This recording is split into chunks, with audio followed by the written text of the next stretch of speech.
Hey everybody, I thought I'd just make a video talking to you all while this beautiful sunset's going down. I have this beautiful crack in my windshield and beautiful airbags deployed with this beautiful Subaru Outback driving behind me.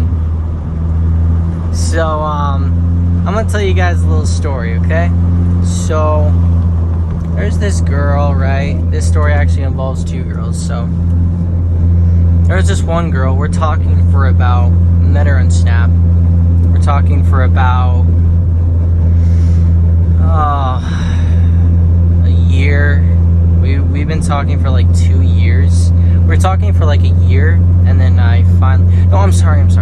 We've been talking for about 4 months, and then I went and visited her in Virginia. Drove from Arizona to Virginia in a crappy 2009 Mazda 3. Okay, with 190,000 miles on it. So I visited her, and what's so weird about the interaction is that it was really nice. It was really sad. But when I left Virginia, I was such in a bad mindset, guys. The reason why I left is I was trying to escape myself, I guess you could say that. I was trying to change my environment, to change my mindset. But wherever you go, guys, that's where you are. I know it's a stupid saying, but I tried to, I don't know, you know what I'm saying? I tried to find something nicer. But sometimes when you are depressed, what I do is when I'm depressed, my mind thinks of something really, really dumb to do. Like its default setting is something really stupid. And a lot of times that's really good, because I would way rather do something stupid than be depressed. If any of you guys are depressed, go do something stupid. Don't go fluff a whore or something. Go do something stupid. Go climb Mount Everest. Go fly to China. Go sneak on a train. Do something that is not immoral. I don't care if it's illegal. As long as it's not immoral, go do it, okay? To make yourself feel alive again. So I drove all that way, and when I left, we said goodbye. Something in the back of my mind told myself that I would never ever see this girl again. Or it was really sad, but it was sad, but in a calming way of it'll just be a really good breakup story or something. Or a really sad story of where two strangers saw each other and never saw each other again. But I don't know why my mind thought that, because she wasn't thinking that at all. And then she came and visited me 4 months later in July. And it was really cool, but what's so sad is that the whole time she was there, I was just thinking of the thought of hold up, we gotta do a quick pull.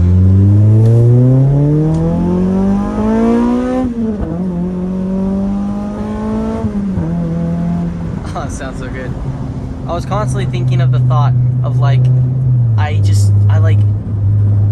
she was somewhat slightly annoying. I don't know. I was I couldn't wait till she was gone so I could get back to what I was usually doing. But I guess I tried, guys, so hard to find romantic feelings for this girl, and I just couldn't. And I felt like I was leading her on in some way, but I did let her know. Multiple days out of the week. And then when she flew here, again to visit me. And that's where shit just hit the fan, bro. I should make a part 2 of this. But she was doing school at the same time. She was flying from Virginia here to stay for 2 days and then fly back Monday. But we got to the airport a little bit too late, and she missed her flight. So that really sucked, and we couldn't find another flight for any cheaper than $500 or $600 that day. So we were just you know what? F it. Let's just drive it. So I don't know if that was a stupid or good decision. I still don't know to this day. But stay there, kid. How's it going, bro? I don't know if that's a stupid decision to this day. It doesn't really matter. But I brought my brother and her and me, and we all drove in a 1999. I know all these specific cars, even though no one really doesn't care. No, there are a couple of people that care. A 1999 Toyota Corolla LE with bad suspension and 228,000 miles on it. Cars are invincible, bro. Take those cars anywhere. Drove it all the way there. And then she had a horrible mom. She has a horrible mom, an absolute horrible mom. And still to this day, I feel like she could have been just so much better of a person without her mother. But her mom's a horrible, horrible person, and I always wondered, I was always like, how is she so sweet and her mother's so nasty? But yeah, the story didn't end yet. But during the time, we bought a lot of things. We bought a ZX-10R, because I was buying these bikes to fix them and resell them. And she helped buy this car, part of it. And so she spent like all in all like 4 to 5 grand buying all this stuff. And we were supposed to work it out together, and then there's this other girl I was talking to when I had my whole biker channel up and going. Her name is Anita. She's from Czech Republic, which is 6,000 miles away, and she was gonna fly here and visit me. Listen guys, I'm not a pimp, okay? I didn't have sex with any of these girls, okay?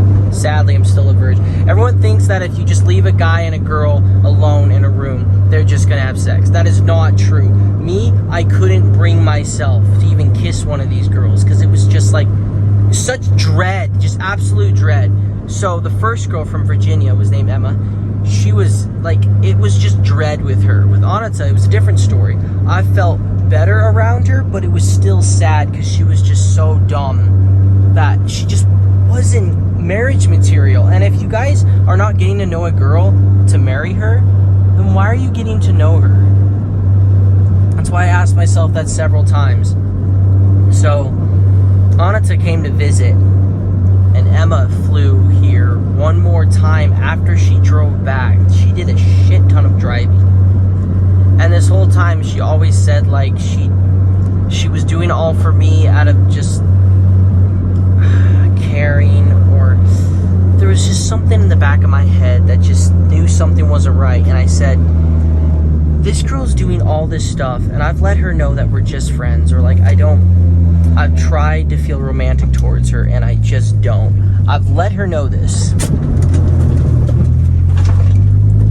But I'm like, then why is she doing all this stuff for me? It just like, it feels like there's one day that she would point a finger at me and say, I did all this for you, and you don't do any of it back for me. And I just felt that in my soul, like, is that, like, I didn't know what was going on. There's just dread, and I just didn't ever know what that feeling was.